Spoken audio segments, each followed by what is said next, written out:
Welcome to the Dork Forest. Jackie and her pals will never bore us. Shameless confessions about our obsession will make us laugh and smile. So let's explore the Dork Forest and dork out for a while. Hey, it's Jackie Cation. Welcome to the Dork Forest. You know the websites, JackieCation.com, DorkForest.com, TheDorkForest.com.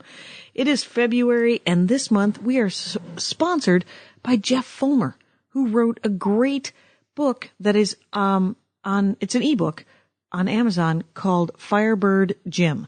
FirebirdGym.com is his website, and I read it. It's great. If you like aliens and high school and James Dean, and it's dark and smart and funny, and it's episodic, so it kind of reminds me a little bit of a comic book. But I read the first one. It's great if you have some way to read an ebook, which involves a computer, which is how you're listening to this. You can also get the Kindle app, a Nook, all of these things. You can read it on your computer. He'd probably skywrite it for you, but just go to Amazon and look up Firebird Gym, and he is our sponsor this month, and I recommend his book. There you go. The other thing I should tell you before we begin, allthingscomedy.com is the podcast network that I am with, and they are great. A couple of podcasts, if you go to allthingscomedy.com, that are not mine, are Crab Feast. I was on an episode of that. That's a storytelling one. Tom Papa, Come to Papa. That guy, Tom Papa, great stand-up comic. He has a podcast. And Aaron Foley, friend of the show, has Sports Without Balls. And there's a boatload others. So go to allthingscomedy.com. And welcome to the show. Let's do this. Hey, it's Jackie Cation. I'm still in New York City. I've moved here. No, I've been here a long time. And, but it's excellent. I'm sitting here with Robert Hack, who did the covers for this recent run of Doctor Who comic books and Afterlife with Archie, and gave me a couple of those at the New York Comedy Festival, which has added to my reading stack exceptionally. Well done, Robert Hack. Welcome to somebody else's apartment. Thank you, Jack. All right. So we are here, and it's going to be good, because I said, could you talk about Doctor Who? And you said, yeah. I can talk endlessly about Doctor Who. I'm kind of a dork about that. Okay. Which is why I'm here. Which is why you're here. Now, what would you like to say about Doctor Who initially, for the uninitiated? Is it important to start at the beginning? No. You can pretty much start anywhere. The serial nature of it is that you can pick up with like any story. Okay. I mean, really, all you have to know is he's an alien. He travels around time and space. Right. He has a sidekick. He has a companion. He has usually a human person that he travels with. Who's usually like a straight man kind of person. Is it always a woman? It's not always a woman. No? Over the years, there have been male companions.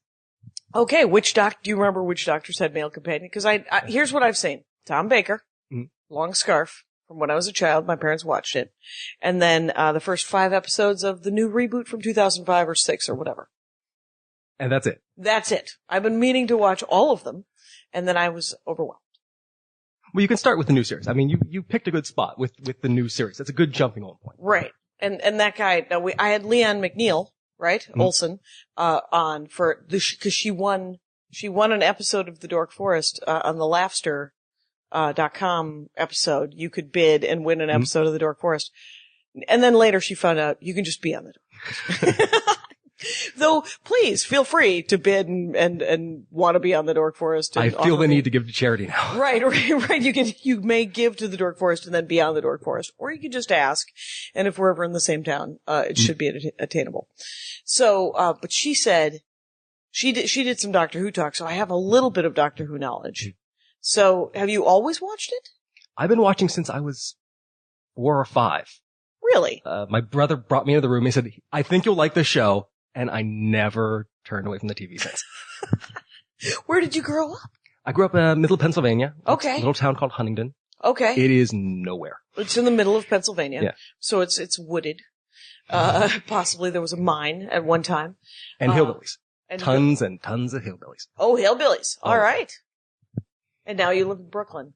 No, I'm still in Pennsylvania. Oh, really? I have family here. So Okay. it's an easy trip. Oh, right. That's right. You made a journey to come and be on the Dork Forest. I did make a quest. Wow. Yeah, you get 2 t-shirts. Whatever you like. Whatever I can do to be part of the solution. I appreciate it. Because I have to tell you, that Archie cover was gorgeous. Oh, thank you. I mean, the Doctor Who cover was gorgeous, but I read Archie when I was a kid, and the fact that it's called Afterlife with Archie, things go wrong in Rivendell? It isn't Rivendell. I think that's where the elves That's Lord of the live. Rings, yeah. That's Lord of the Rings. That's the Riverdale. last It's close. It's so close. Riverdale. Riverdale. Right. It's like, it's not the Hellmouth. Sunnydale is not, Sunnyvale. All right. So back to Doctor Who. So you started watching it when you were 4. And then, which Doctor was that? That would have been Tom Baker. As well. I think, yeah, I started with Tom Baker. I think Okay. it was really popular here in the early 80s. That's when they started importing it to America. Okay.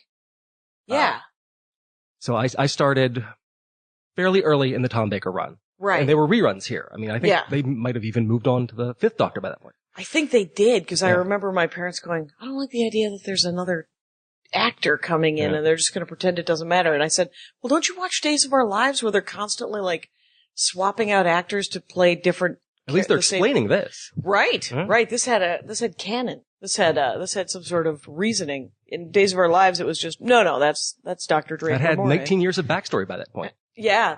Started in November 1963. Really? Yeah. Have you gone back and watched any of those since? I have watched everything that exists. Oh, really? Yeah. There's plenty of missing, Yeah. but I've seen everything that exists. Is To some this of it point. cheesy? Oh, great Oh, swaddles of it are cheesy. And that's part of the fun. Yeah. I mean, that's what they're kind of aiming for to some extent. They're like, no, this is going to be, because they also have like real issues too. Hmm? Hidden amongst, the cheese. They're like the last one I saw, I think, was the one where the last human is stretched out on a piece of board. And she had her chin removed. The inevitable end of all plastic surgery. Yes. Yes. Was what it was called? No, it was. That is just what it she is. was. Yeah. Okay. So yeah, that was the last one I saw, and it was like that was the message. The message was, oh my God. I love the show more Right. than I can even express at this point. Excellent. It's the nerdy wire. Okay. Where all of your nerdy friends are like, oh, you don't watch it? You have to watch Doctor Who. Right. You have to watch the whole thing, and you have to, yeah, I mean maybe that's why I get intimidated by it, because, I've been told to watch The Wire so many times, and they're like, it's the best television that was ever made, and you're gonna want to watch it, and you're gonna want to watch it from the beginning, and you're gonna want to watch it till the end. And I tried, I watched the first season of The Wire, and then I was like, yeah, this isn't gonna get any better. These people's lives are concocted. And, so I didn't do it. It's a little bleak. It's, a little bleak. So, but yeah, so Nerdy Wire is Doctor Who, because everyone's like, I can't believe you haven't watched more Doctor Who. Right. So after Tom Baker, who was the first Doctor? 1963. William Hartnell. Okay. And what was his affectation? He was an old grandfatherly type figure. Okay. He actually traveled with his granddaughter. He had a family member with him in the beginning. Oh. And then just dumps her on a planet somewhere. Oh, right. She was like, gotta go, Grandpa. Mm-hmm. And, so then the idea was not that, because I think in the current one, isn't he the last of his species? Yes. Okay. Was he always the last? He was not, if he had a granddaughter. No, when the show went away for a few years. Right. Canceled by the BBC. When? 1989. Okay. So it was gone from 1989. A brief one-night TV movie in 1996. Okay. And then it came back in 2005. And when it Okay. came back in 2005, all of his people had been wiped out. In a great time war. Oh, okay. So they do explain it. Yes. They don't just go forward and go, okay. Interesting. Who is the Time War against? Time war was against the Daleks. What are the Daleks? Daleks are space Nazis. Are they? For their totalitarians or something? Or They are for the they're Roombas. They're giant tall Roombas. giant right? tall Roombas Okay. with cats inside. Perfect for the internet. No, it's Okay. a tentacle squid creature inside. Oh, okay. So it's the hard shell, this armored tank, this personal tank with one creature inside. Okay. And it's just a ball of hate. Oh, really? And it's hate and tentacles And tentacles. and violence. And a shrill voice that says, exterminate! And that's all they say? And that's their goal. Right. Their goal is the extermination of everything that isn't them. Okay. A la the Nazis. Allah. Yeah. All right. So I never knew that there was a thing inside. There is a thing inside that robot. All right. There's a squishy item, a being, and because they never, like, it wasn't like the Cylons where all of a sudden, oh, they look like people now. The Daleks always look like Daleks, right? Right. Okay. Right, and it's a great design. Yeah. The script is created by a guy named Terry Nation. Terry Nation? Terry Nation. That's a great name. It is a great name. And he was great at promoting himself. Excellent. But the actual design of the Dalek creature was a guy named Ray Cusick. Okay. Who gets no credit or money. And how do you spell Cusick? Is it like Cusack? Like John Cusack? I believe so. There might be an I in it. Okay, I'm not Cusick, sure. like Cusick or something? What sort of? Something like that. And I will look him up. And I'll put him in the notes. Fantastic. Because, he actually deserves a lot of credit for that. For that design is so powerful. I mean, it really hasn't changed since 1963. Because it just has those round circles on it that are sort of like, on armor plate, like they're like nipple covers, but they're all over because it's a squid or an octopus or whatever inside of it. What do we know about the history of the Daleks? Were they ever in love? What do we know? They were in love, I assume. Yeah. I trust that they were people like us after typical arms, legs, face. Oh yeah? After a long atomic war. Oh, okay. They mutated. Okay. And created these travel machines for themselves. Okay. And they can do those travel machines, can they go into space? Yes. Individually? Yes. So there are grand space battles where fleets of them float from their carrier ships. Yeah. And just fight in space. Oh, that's kind of cool. Yeah, Are there shots of that? I mean. Yes. Victory of the Daleks. Victory of the Daleks is one of the episodes. Parting of the Ways. I think these are all good for giant Dalek epic space battles. Wow. Yeah. Yeah. Cause you don't want to introduce that capability and then not frickin' use it. Yeah. That's pretty awesome. Wow. So you did the covers or a couple of covers, right? How many covers did you do for the Doctor Who run? Just one or? I think I must have done maybe 20 or so covers for Doctor Who and Doctor Who Classics. Now it's a different thing to do the cover than it is to do the innards. Yes. And, have you done the innards? Did you used to Not do on the Doctor innards? Who. It didn't work out that way. Right. And the covers, I mean, I don't know anything about the industry, but it's like saying the difference between a feature and a headliner in stand-up comedy. I'm like, it seems cooler to kind of do the covers, but it seems kind of fun to do the innards. Both are fun. Right. Both are a challenge. A different challenge, I assume?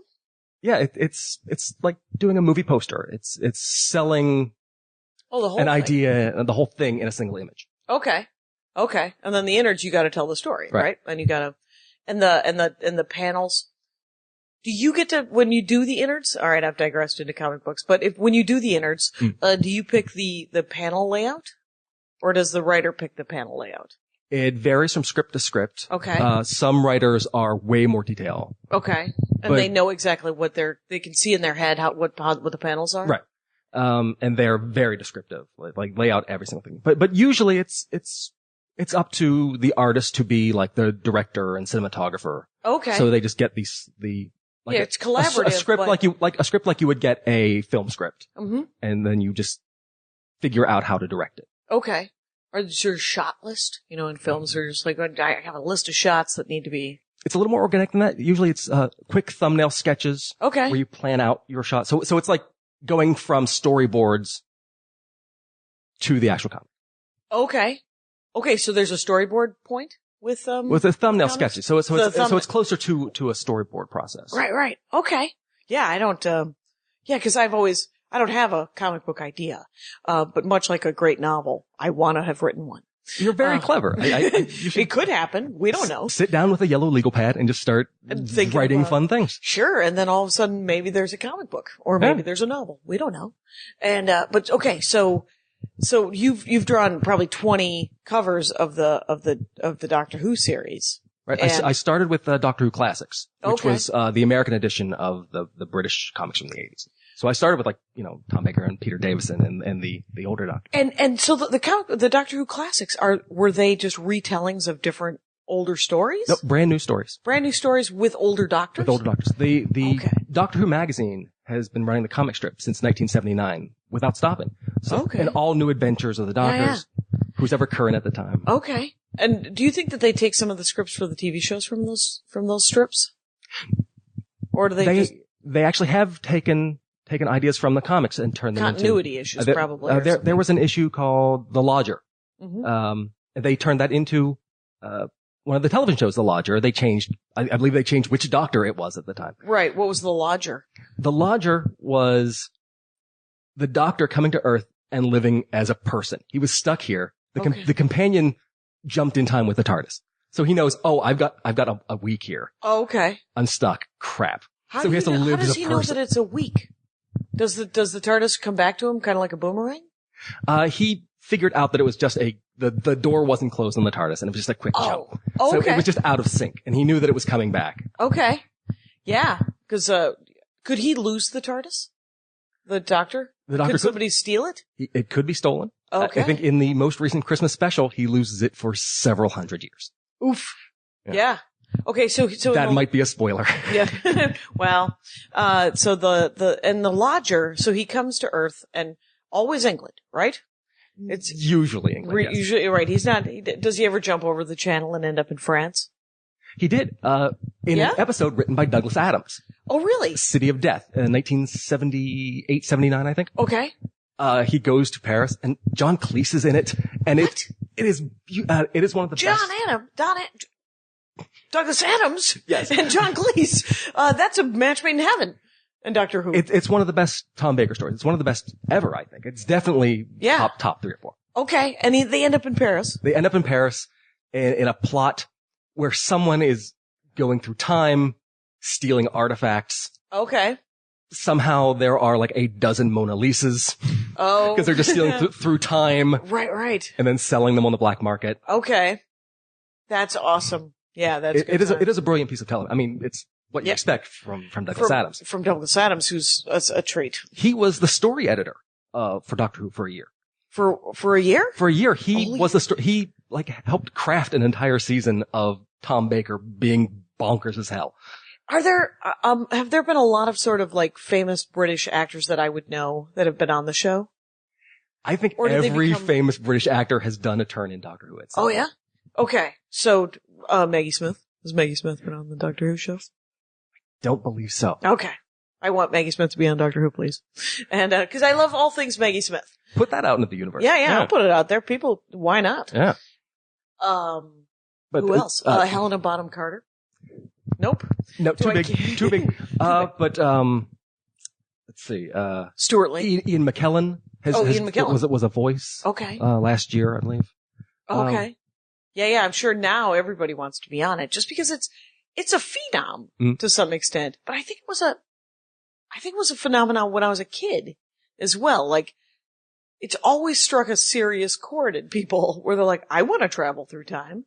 And it doesn't feel like he's doing anything.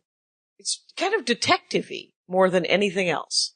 It really is. I mean, it has a definite element of that British detective hero. Like a Sherlock Holmes. Yeah. He's space Sherlock. Yeah. Like Sherlock Holmes, Sexton Blake was another big British detective character. Okay. I mean, it's all these space investigations. Right, it's an investigation. It doesn't seem to be, it doesn't feel larger than life. Like, he's not stopping a giant alien invasion or anything. You know, like, even that one the last one I saw with the plastic surgery lady, she just wanted to blow up, she just wanted to start an interstellar war, which was kind of the biggest deal that I've seen, you know? And then I suppose when the Daleks come, then it becomes bigger. Yeah, the big space epics. Yeah. Do the Daleks, come to Earth? Or do they end up fighting in space usually? Or They come to Earth. They've tried to invade us many times. First in 1964. Okay. Where they landed, they took over. Right. Actually, the story was set in 2150. Okay. But they take over, they conquer Earth. Ooh. In order to hollow it out, put in an engine, and drive Earth like a spaceship. That feels like a waste of Earth. It really is. This is some prime real estate. Why would you hollow it out? Why don't you just build a really big ship? There must be a lot of Daleks. Yes. Are they like ants? I mean, are there a boatload of them? They can be, although more effective when there's just one. Really? I think they're scarier one-on-one. Okay. Cause when you've got like a fleet of them, though, it's like, well, okay. Just start shooting. Yeah. And if there's one, it's just sort of more chilling or something? There is something more chilling about just that single eye stalk, that glowing blue eye, just staring you down. Right. Who is very tenacious and would like you all to die. Yes. And you're like, and it will keep coming. And they're armor plated. They really can't be stopped easily. Okay. One could just wipe out a city. Really? Yes.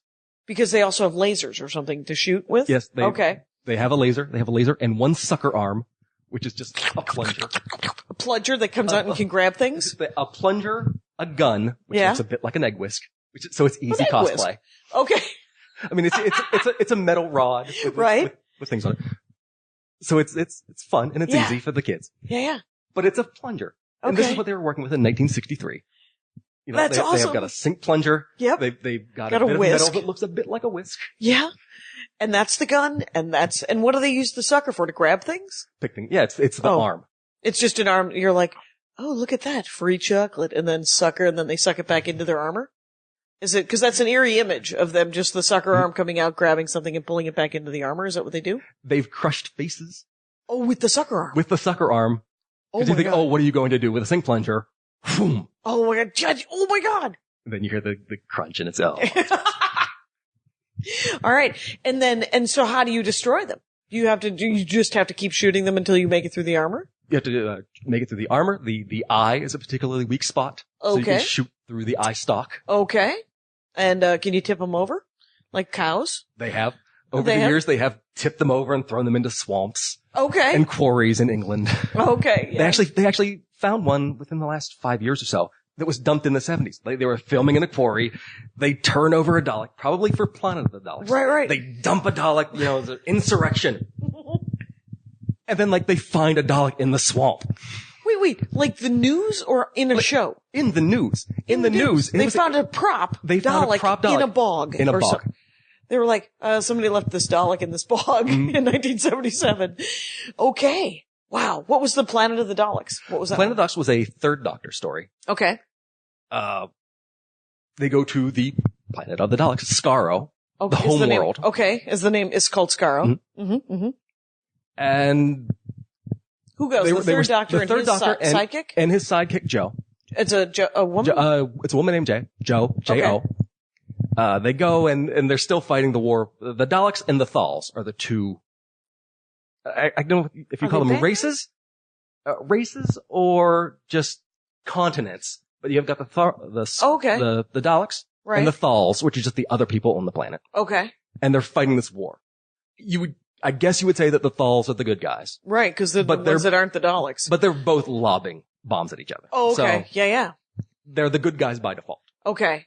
And so the Doctor the Third Doctor shows up on the Planet of the Daleks to watch the war between the Daleks and the Thals. I believe he was trying to help out, but then there's invisible creatures on the planet. Okay. And they're covered up with shrouds so you can see it's a very odd it's very 70s. It's all plush. It's the plush carpet, the plush purple carpet that is the 70s. Okay. So it's a lot of work for not, but was it cool looking? No. Okay. It's not my favorite of the Dalek stories. Oh, fair enough. And then now are all the sidekicks plucky? Quippy? Is that what's the through line on the sidekick? You've mostly nailed it. It's people who are clever enough to stick around the Doctor. I mean, they don't have to be the world's smartest person. They just have to entertain the Doctor in some way, shape, or form. Yeah, I think human beings are pets to him in a certain extent. Sure. Isn't what's his name? I'm spacing his name. He's in a wheelchair. He talks. He has Lou Gehrig's disease.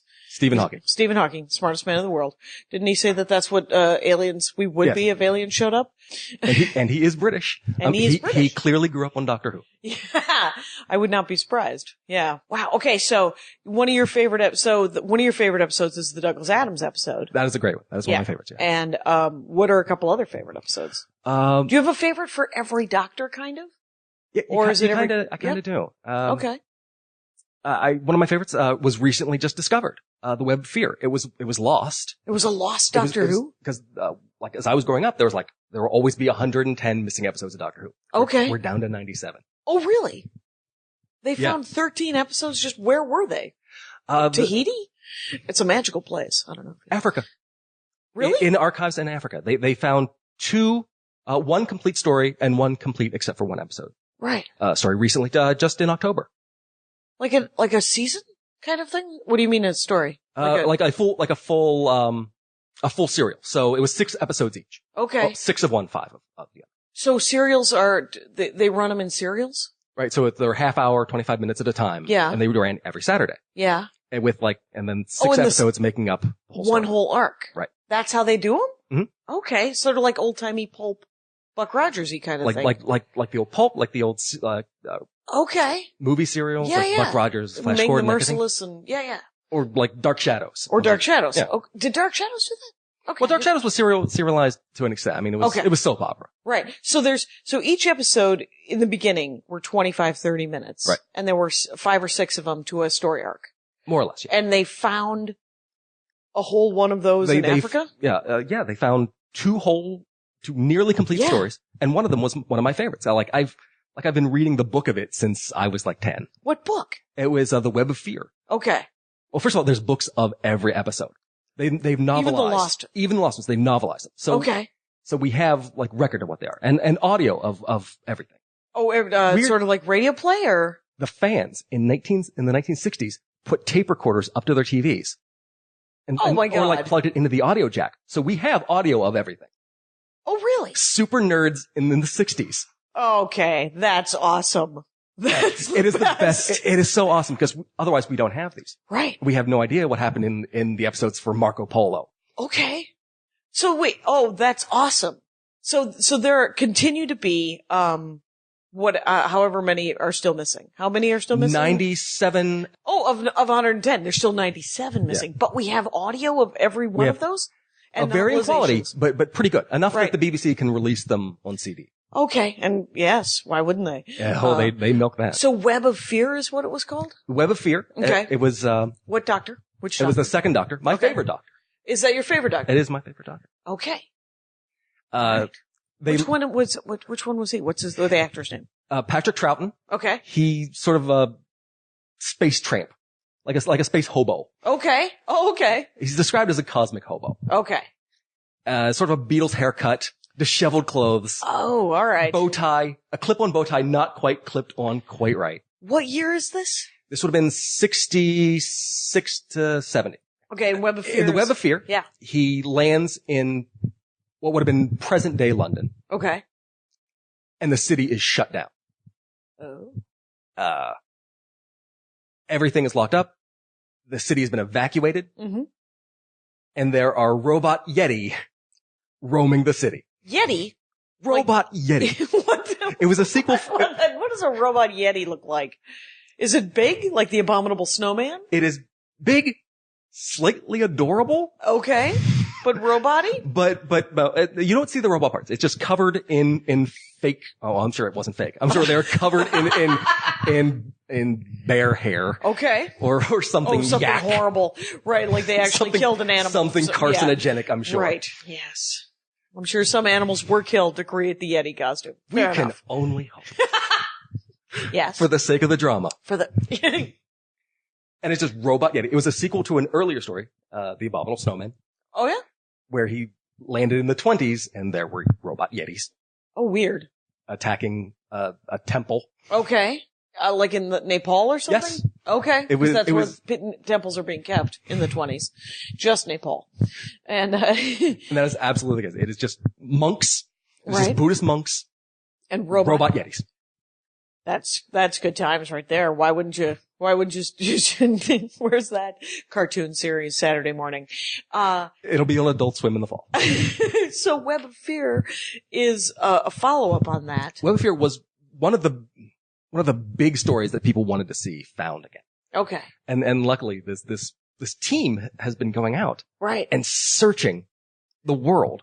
Right. For mostly missing Doctor Who, but all missing British television. Okay. All right. They're like, somebody must have a copy of this because they sent out copies to every because remember they used to send out hard copies to everybody so that they could air it, right? Is that the deal? They would send out copies to the different stations. Yeah.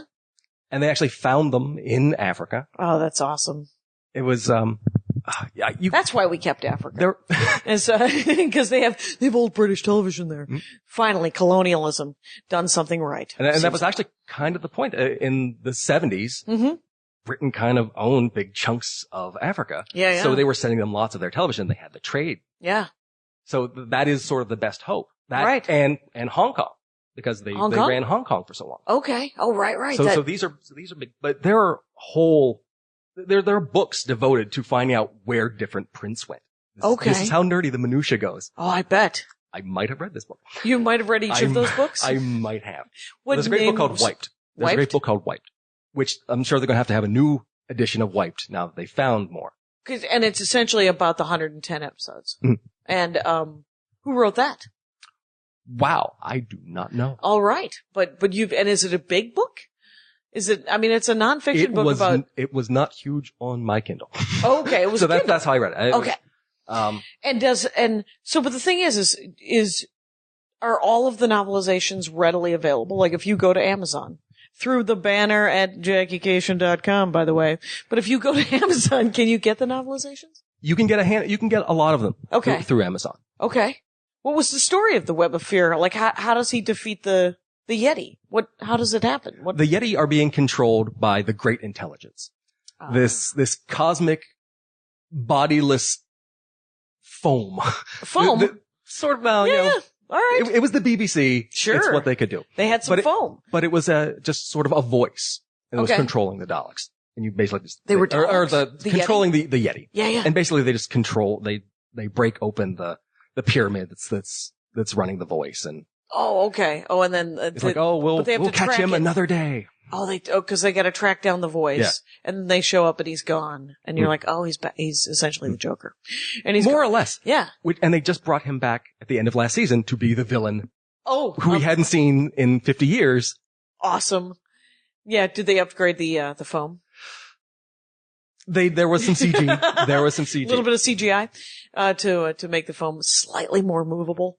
Cause when you think about loose foam ruling the world, it's probably that thing you put underneath like a sheet to make it have a fake, mattress pad. Okay. So the 1960s Doctor Who was just full of foam, particularly the second Doctor's era. Oh yeah? Like you had Fury from the Deep, which is like all foam creatures.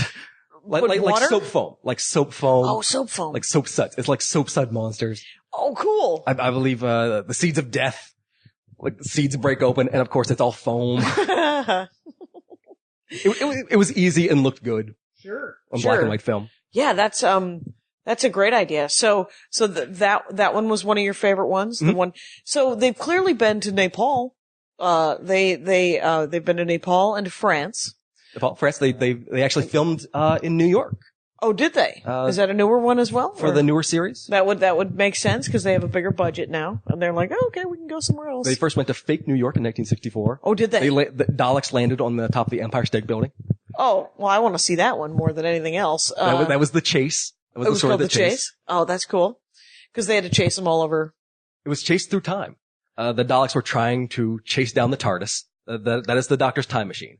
Right. Which supposedly in Brooklyn there is a bathroom that I was supposed to have gone to. It's a bar that has a bathroom. There is a Doctor Who themed bar. I've never been. Yeah, that's weird that you have never been because you're staying in Brooklyn with family, right? I know. I should make the trip. I should You find should it. figure it out because someone was it's called Way Station. That's it. It's called the Way Station is the name of the bar. Because people keep telling me about it and I'm like, I'm already lost in Brooklyn. I'm good. It's, I'm looking for the tree that grew in Brooklyn. How about that? Is that happening? So they're in New York and they're chasing through time? They're being chased through time. Right.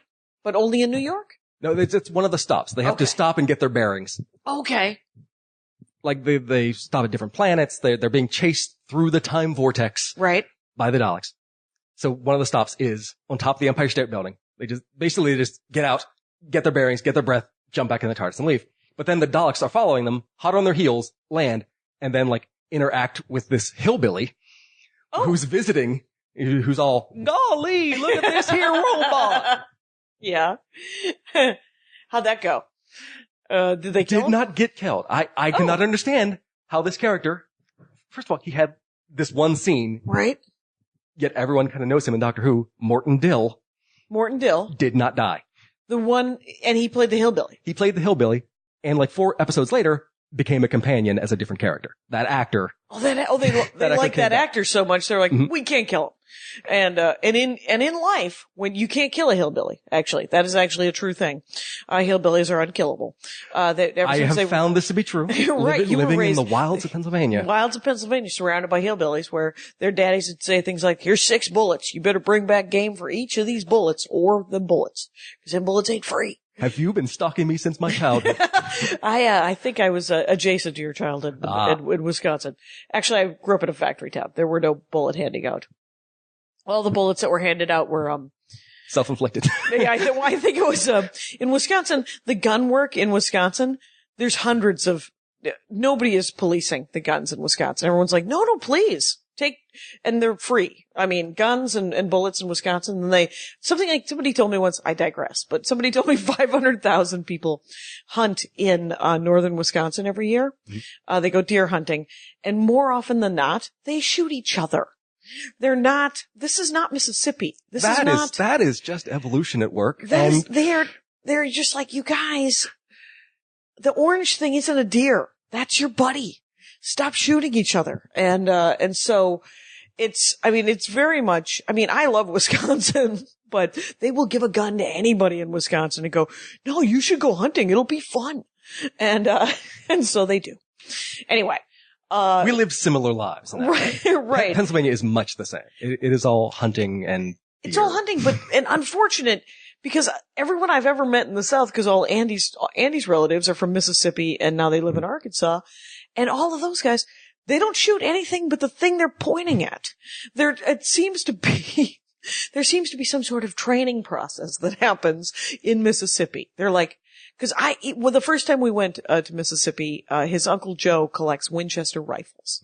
And he has a man-sized safe in his house where he locks up those guns. Smart thing to do, yeah. Because they're guns. And so his 2 young cousins, RJ and Andrew, came over and they're like, you gotta show Jackie the guns. And his Uncle Joe, who loves those guns, is like, I'll show her the guns. So he moves. There's a desk in front of the safe. So you have to move the desk.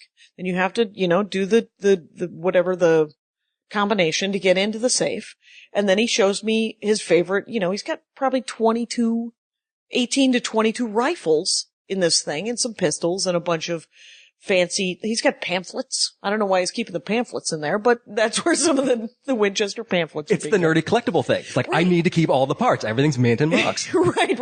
Everything's mint in box and he pulls, and so RJ or Andrew, they're both like 11 at the time, and they're like, can we shoot the 22? And he goes, well, you need an adult with you.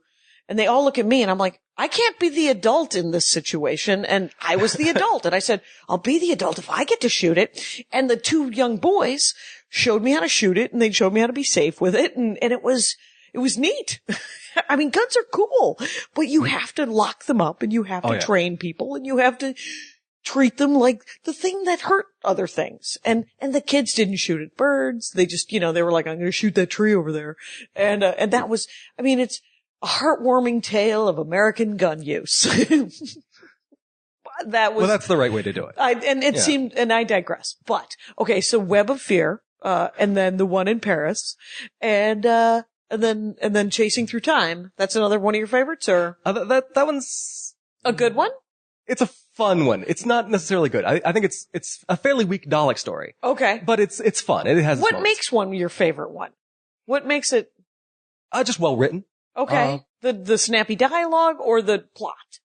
A little bit of both. Okay. So what's a good one what's kind of one of the best plots where you're like, your mind was kind of blown? I'd say over the last 3 seasons have been really like twisty, mind-bendy. Okay. More recently. Ones that really work on a time travel level. Like you have to think about them a little more.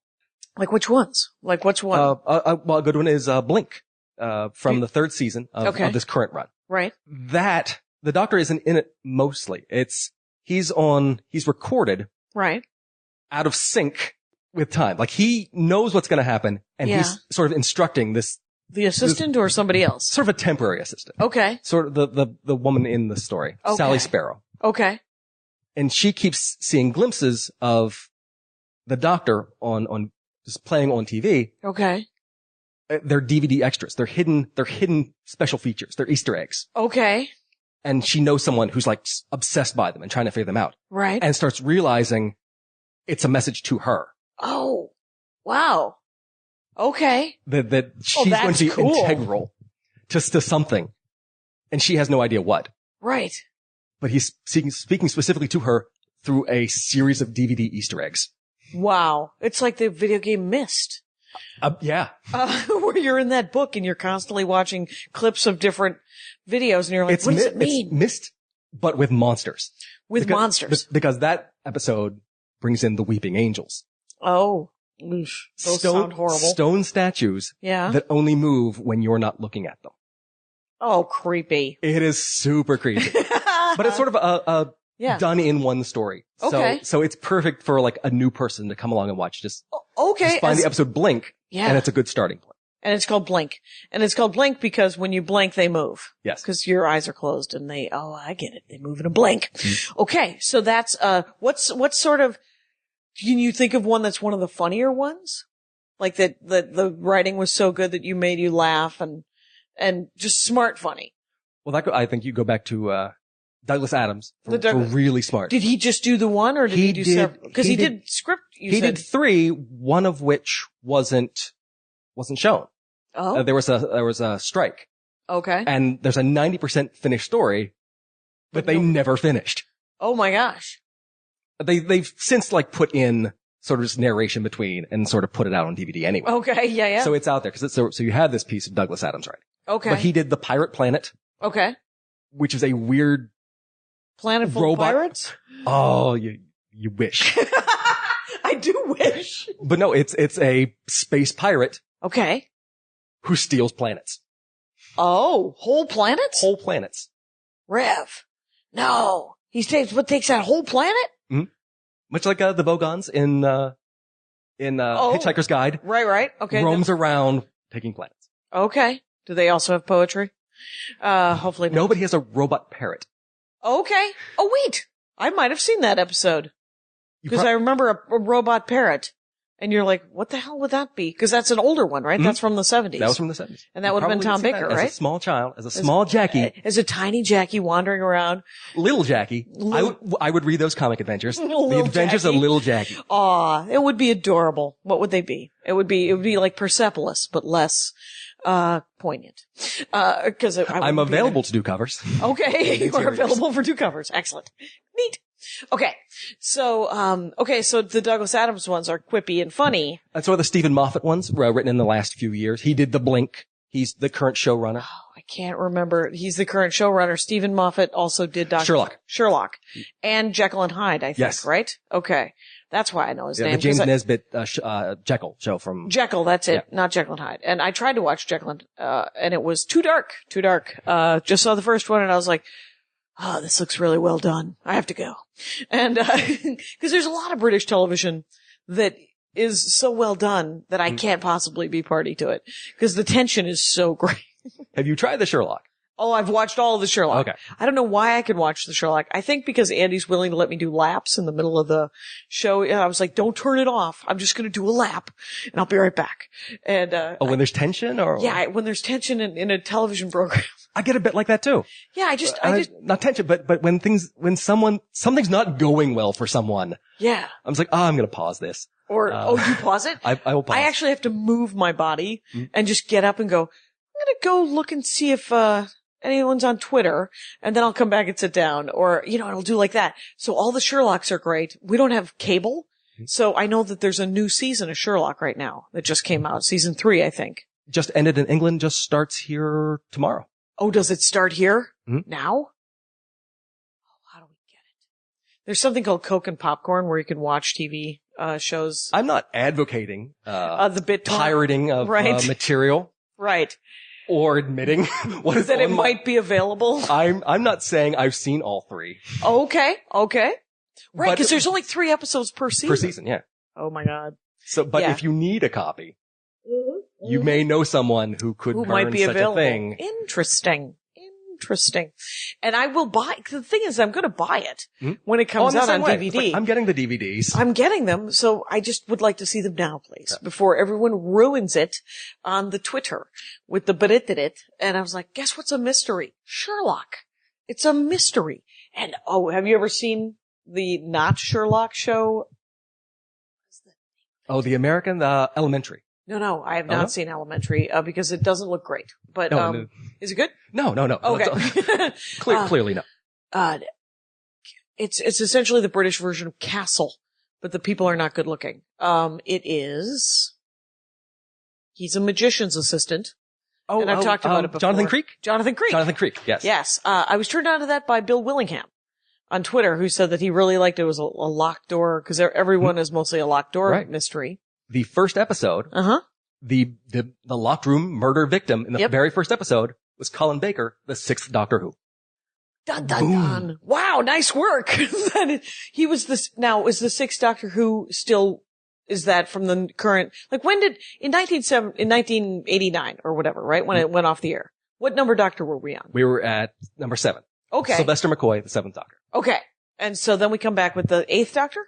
8th Doctor for 1 night only. 2005. 1 year only. 1 year only. 1996, there was a TV movie. Okay. With Eric Roberts as the villain. Eric Roberts? Eric Roberts. Oh my gosh. I even know who that is, almost. Cause I don't, yeah. It was an American co-production. Yeah. So they set it here. Okay. The companion was American. Okay. The villain was American. Well, right. An alien, but inhabiting an American. Inhabiting that voice. And, Jonathan Creek, also in the first episode, the magician that Jonathan Creek works for is the librarian in Buffy the Vampire Slayer. Anthony Stewart Head. Yes. Yeah. So that was, and now, I think I'm in season 3. It is not a great television show. It is a great piece of crap that I thoroughly enjoy is what it is. It is fun. Yeah. I enjoy it myself. Oh, good. Cause I wouldn't say it's no Sherlock. It's its own thing. But it's fun. It is super fun. I'm not admitting to BitTorrenting that either. No. Fair enough. And that lady, the fact is that they're both such horrible people. She is such a terrible, like ambulance chaser of a tabloid reporter and so full of lies. She's made of lies. And bad life choices. And her eating disorder does make me laugh because I'm like, we're just going to be really just addressing it from an eating disorder kind of not being fixed eating disorder. Okay. All right. And then Jonathan Creek lives in a windmill and he's clearly got Asperger's. Yes. Clearly is not all there, but is very sweet, but his self-absorption is complete. So the two of them together do crack me up. Yeah. And Alan Davies does another great show. If you've seen QI. No. It is a game show hosted by Stephen Fry. Okay. Where they just have a panel of 4 comedians just answering like the most impressive trivia. So it's and then they win like a pen. Oh, they get nothing. They get nothing. They get nothing. They get points. Points. And a British game shows crack that black chair business. Have you ever seen that show? No. It's just one black chair and then they get some. Oh, Mastermind. Is it called Mastermind? Mastermind, yeah. I always called it the black chair because I'm like, the hell's happening with that chair? Because that's all the set is one black chair and then someone asking you clearly the hardest questions. Like, all right. You're a train, like the one I saw was something about people who are really into train watching. And all they do is they go, it would be a fantastic Dork Forest because this guy, he just goes out and he keeps track of every train that passes his house. Yeah, that silence that you are hearing is my mind being blown in the fact that he shows up at 6, 11 a.m., 3 p.m., and then 11 p.m. to watch the freight trains that go by and mark the markings and take a note. I hope he has someone like minding him. Right. Or he's clearly in charge of the world. Like he is clearly like the hidden brother of Iron Man. And he's running the rest of the world. Did you see that? That Iron Man has a brother? A secret brother? No. Oh yeah, current run of Iron Man. He's been introduced. Spoiler alert. It doesn't matter actually because the reveal is sort of like in passing. They've introduced a giant new character and you're like, shouldn't this have been a bigger deal? No? All right. Oh wait, I think I did see a a page from it, but I haven't been reading the story. So Right. I didn't start reading Iron Man until I saw the first movie with, Robert Downey Jr. And I was like, how come we don't read Iron Man to Andy? And he goes, it hasn't been good. The 90s were bad to Iron Man. They were. And then we started. He's a smart man. Yeah. He said the only thing he lasted through, the 90s where it was horrible was Daredevil. And he's like, no, I have to read Daredevil. I don't think you understand. I still have to read Daredevil. It isn't, even when it isn't good. I have the to poor read man. Daredevil. Cause I was the same. I read Daredevil through the 90s. Big chunk of the 90s. Right. And there was some trouble, he said. Ooh. Maybe the worst costume I've ever seen on a superhero ever. Oh, They really? revamped Daredevil. Yeah. I did for one Christmas, I got him the fancy bound version of Elektra, which was that story that, I still haven't been able to finish. Sometimes when they're in the big bound version, I'm like, aren't there 20-minute versions somewhere in the long boxes? Can you please go to the long boxes for me? And he's like, I can go to the long boxes, but look at all this extra art. And, so he's I also got him the Sandman. Every Christmas for 6 years or whatever, I got him the leather-bound Sandman ones or whatever. So that took care nice. of. I'm married to you. Right. Well, and it took care of 6 years of Christmas. So I don't know if there's anything currently, that he would enjoy, because his birthday's at the end of this month. And I was like, I asked Rich Summer, the board game geek from Mad Men, who was on the show. I was like, hey, is there a cool, cause I'm on the road so much right now. I'm like, he needs a board game he can play by himself. And Rich Summers only plays board games by himself. He wants to play with others. His wife does not enjoy board games. It's one of the saddest stories I've ever heard in my life. Tragic. And his children are too little. So I said, hey, do you have a new, solo board game or card game that you love so much? And he goes, within less than a minute on Twitter, he responded to me and he goes, it's called Friday. And then I was like, it is. And it's, he loves, tactical ones. And so it is a game based on the Robert Louis Stevenson Treasure Island character Friday. And that's the whole game. And it's a solo player Friday card game. Oh, that's cool. I don't know. Now, my question for Rich Summer is he having his number of children based on the description on the box? Well, I need to have between 6 and 8 children to play this game. Possibly. It's so sad. I want to invite him and his wife and his kids over. I think the kids are little though, like 4 and 2 or something. And the only thing you can really give them, I gave my niece and nephew who were 4 and 2 at the time, Quirkle. And Quirkle is essentially idiot Scrabble, which means that I'm okay at it. Not good, cause I'm terrible at Scrabble, and Quirkle is all shapes, colors, and shapes and colors. And so you have to gather all the different colors in the different shapes, or you have to gather all the different shapes in the different colors. And then you put them Scrabble-wise on the board and you build off of each other. And Quirkle, it's a really fun game. But if you are terrible at Scrabble, but people who love Scrabble, it's a great game to play with people who love Scrabble. That when I can't play Scrabble, cause I seriously, when I play Scrabble, I spell I'm the worst at Scrabble. Andrew Solomson loves Scrabble. He plays that Words with Friends business or some other Scrabble-like game. Anyway, do you play any of that? I have Scrabble on my iPad. I play it from time to time. Oh, there you go. Cause you seem like a Scrabble guy. You don't look like a Scrabble guy. I don't know what that would look like, but you seem like a guy who would probably be pretty good. I do have Scrabble tattooed across my knuckles. Right. Scrabble champ. Kind of a tell. A little bit of a tell. And okay, so I have gone so far from Doctor Who, it's ridiculous. What about Archie? Let's, did you always read Archies? I remember reading Archie when I was a kid. Yeah. I love the old 50s Archies when you can find reprints. Yeah. Of like the classic stuff. You should definitely give it a shot. They're fun. Are they? They're fun. They definitely show their time. Okay. And it's great, if you like 50s clothes and cars and okay. stuff.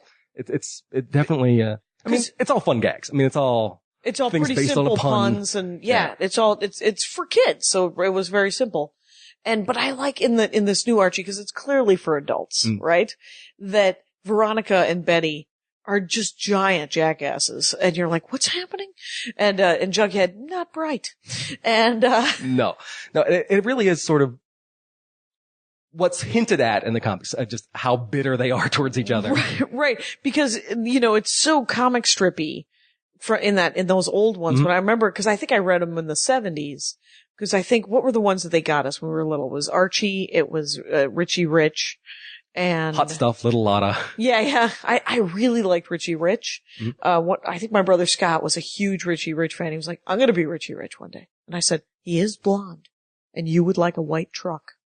So, but it was all, but it's so much darker and so much, I like when they update some of that stuff, but they still, it'd be nice if they updated it and it was also that sort of innocent time too. I think the newest Archie stuff over the last 3-5 years. Yeah. Has been really good. It's been really improving. Okay. They've introduced new characters that aren't just white people. Okay. Oh, For nice. instance, and you have Kevin Keller, the openly gay character, and presented really well. Okay. And it's really progressive stuff, and it's not.